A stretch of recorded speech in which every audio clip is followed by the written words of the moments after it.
Le projet Parks and People est un projet soutenu par l'Union européenne et il est à l'initiative de notre partenaire italien, le parc régional de l'abbaye de Monteveglio. 7 municipalités ou parcs de l'Union européenne sont partenaires du projet, donc des villes de Hongrie, Suède, République tchèque, Slovénie, Espagne et 2 parcs, le parc d'Italie et le parc naturel régional des Causses du Quercy.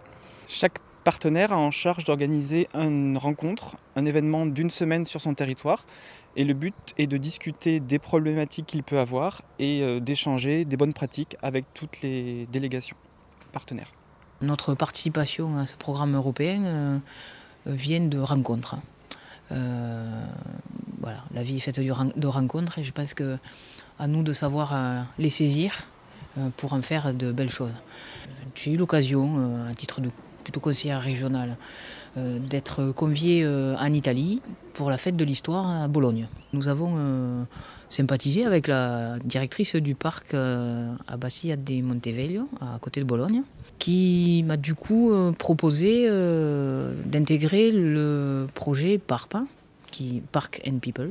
L'idée étant de faire toucher du doigt aux habitants une Europe sociale. Je crois que si on veut pouvoir mener des actions et des projets de territoire, il faut avoir une grande idée de ce que ça peut être. Et ça passe par les hommes, pour les hommes, voilà. Et après on voit avec quels moyens. Et à chaque fois sont traitées les thématiques environnementales et l'éducation au territoire. C'est le socle commun de nos rencontres. Le parc naturel régional a pu accueillir ses partenaires du 10 au 15 octobre sur le territoire du parc. Nous avons pu aborder différents thèmes comme l'éducation à l'environnement sur le site du Marais de Bonnefond avec des collégiens de Gramma. Nous avons également pu aborder le thème de la trame verte et bleue, donc de la place de la biodiversité dans les projets d'aménagement sur la commune de Tégra. Nous recevons avec le parc naturel une délégation de personnes de toute l'Europe qui est venue appréhender, notamment ici, l'importance de la biodiversité et la prise en compte de la biodiversité dans l'aménagement rural et urbain, mais dans l'aménagement général d'une commune. Il en est ressorti des points positifs, des points négatifs, mais c'est vrai que chaque délégation arrive avec sa culture, avec les images qu'ils ont de leur territoire à eux. Et une vue extérieure comme ça est intéressante pour nous. J'ai relevé des termes comme quiétude du paysage, importance des espaces naturels, importance de l'espace cultivé, agricole, manque d'eau ou d'espace avec des points d'eau, des lacs ou des rivières. Ça leur a paru quelque chose qui manquait sur notre commune dans les premières images qu'ils ont eues. Je suis particulièrement content d'avoir reçu cette délégation. C'est enrichissant pour nous, d'autant plus que nous travaillons avec le parc naturel dans la conception de notre plan local d'urbanisme et la prise en compte de la biodiversité qui est réglementaire pour nous va s'appréhender encore plus précisément avec l'apport que ces personnes aujourd'hui ont fait au micro, avec leur façon de voir les choses, façon extérieure, mais qui pour nous est enrichissante. Nous avons également abordé la question du tourisme géologique aux phosphatières du Clou d'Oral sur la commune de Bâche, et également d'autres thèmes comme la préservation du petit patrimoine, sa restauration, également la restauration des surfaces embroussaillées avec le Conseil général, et différentes activités sur le thème de la protection de la biodiversité dans les milieux naturels, autour de différentes activités donc comme l'escalade, la promenade et le canoë-kayak. Une rencontre plus conviviale avait été organisée également avec les habitants.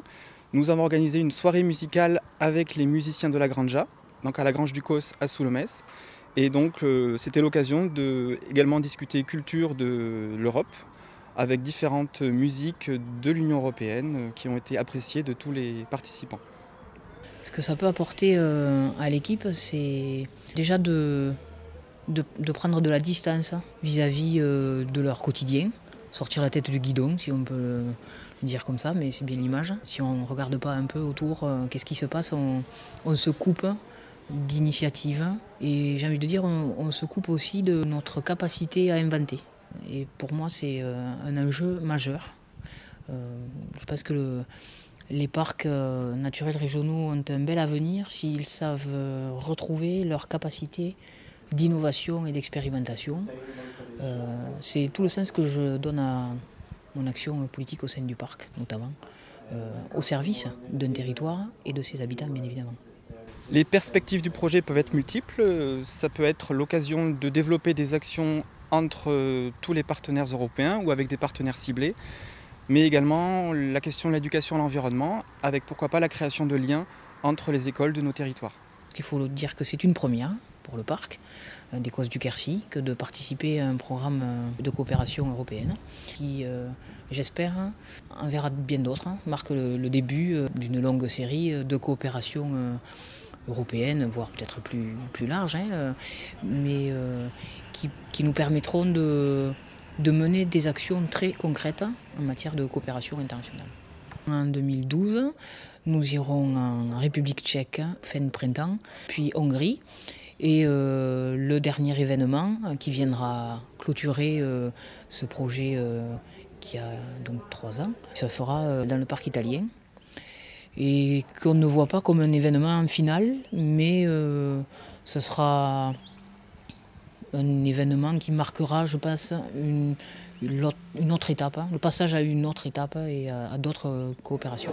Yes, very enjoyable. The whole 3 days were great here, and especially this evening. It's a special one. We learned so many dances, so it was great.